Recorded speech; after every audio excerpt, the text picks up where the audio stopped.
بسم الله الرحمن الرحيم الحمد لله رب العالمين والصلاة والسلام على سيد المرسلين وعلى آله وصحبه ومن تبعهم بإحسان إلى يوم الدين. I think you covered just about everything really. I was all listening and thinking, well, I don't think I've got much left to cover actually. But I mean, if you want to see people flying around, just go to an airport, you'll see loads of people flying around everywhere. So anyway, to talk about Sheikh Ibrahim is really quite a momentous task, to be honest, because we don't really appreciate the level of scholarship that he had. And Sayyidina Rasulullah ﷺ said, Ulama warathatul anbiya. So the scholars are the inheritors of the prophets. And mainly you talk about knowledge in terms of the inheritance. But as Sheikh Ibrahim once told Sheikh Muhammad that it's not just knowledge, it's also it's a whole package, and even things like slander are in there. So this is one of the things that, because every prophet was slandered, and so we shouldn't worry when we hear slander. We talk about Sheikh Ibrahim being a master of the Hanafi fiqh and Maliki fiqh, and this is it's not easy, because they actually taught in two different ways. So the Hanafi fiqh, you'll go from the Masail, and then you'll go to the Usul. The Maliki fiqh, you go the other way around, you go from the Usul to the Masail. So it's not easy. It's not an easy job, to do that. And his commitment to knowledge was something that really, I don't think you could probably see in this time, I don't think. Because by the age of 12, he was working in, his upholstery and working on wool and things for the sake of his family.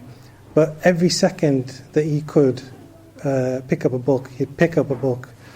And it was something that was, if you look at it now, we have people who say, well, I can't study, I'm working. But Sheikh Ibrahim, in those times, you'd work from sunrise to sunset, and even now, there's still quite a lot of people who still do that. They work from sunrise to sunset. And in that time, whenever he had a spare second, he would open his books, read and study. And even by the time he was 12, he'd probably have done what some big muftis have done, by the time they're about 50. So he was someone that, you can't really understand now what it was to be him. He was compared to, since the Imam Suyuti, no one surpassed as many disciplines as was mentioned, as 72 disciplines. But to actually really understand that is very difficult, because in terms of the memorization, because what used to happen in those days, they used to memorize text. So you'd get a small text, and in terms of all the big text would have you'd have maybe a small text, and he would basically summarize everything you've got in the larger text, and he would memorize these small texts. So he memorized over 30,000 lines of poetry, and this is very difficult actually, just to memorize this sort of stuff, because it's not an easy thing, and you have to train yourself, you have to work hard, you have to clean, keep yourself pure and these type of things. So it's not an easy thing for anyone to do that. And also the care that he showed to his son is really quite amazing, and it's a good lesson for fathers, how they looked after their sons. So he almost studied maybe 200 books with his father, and then maybe another couple that he gave to his son, just to check if he'd understood things. So he studied so many books. He was incredible, really. And this sort of thing doesn't happen normally. You could potentially study maybe 10 books in a discipline, and then you'd probably be more or less covered just about everything. And if he's doing 500 books, it's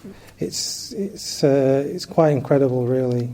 It really is quite incredible, because nowadays people just pick up a Hanafi fiqh book and say I'm Hanafi, and Shafi fiqh book say I'm Shafi, and fiqh hadith and muhaddith. But it's not like that. Sheikh Ibrahim was really what you would think a scholar should be, really. And sometimes it's very difficult to some people ask you questions and things, and you'll sometimes struggle to answer them. But I don't think he struggled to probably answer anything. So from between the ages of 6 to 12, he studied really what you could potentially study in like one of the top madrasas, and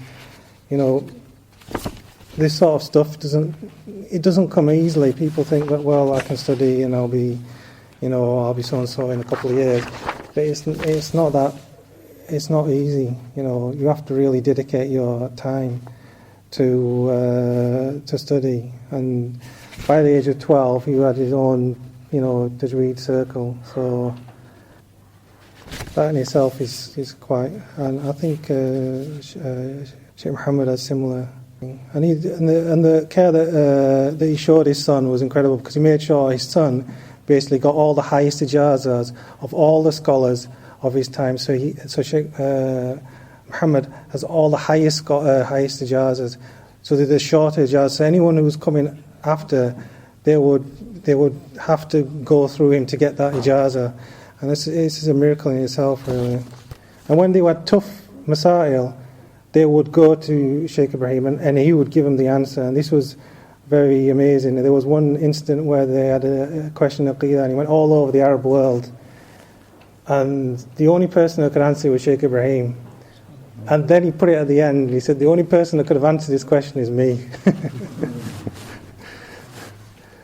And he preferred to buy books than buy actually clothes. So you'd actually have clothes and they would wear out, and he wouldn't be bothered about it. But he would be bothered about buying a book. That's not, it's not a normal thing. People nowadays, it's the opposite way around, and then they'll want some discount on the book as well. So, and Sheikh Saleh Farfur said to Sheikh Ibrahim, said, without you, we are nothing. And Sheikh Saleh Farfur, who was he? He was the founder of Mahadafat, and that is the high school that was founded for the Hanafis in Syria. So that's not a small person saying that. So he's saying, without you, we're nothing, because. When you get stuck on a question, it goes around in your head, and it's a very difficult thing. And he had that combination of ilm wa amal. So it's knowledge and practice. And this is very important, because they have to go together. Because if you don't have the knowledge, when you practice something, it could be incorrect. And if you have knowledge and then you're too lazy, then that's pointless as well. So you need to have both. And that's really when you see someone come forward and someone really progress, when they've got both those things together.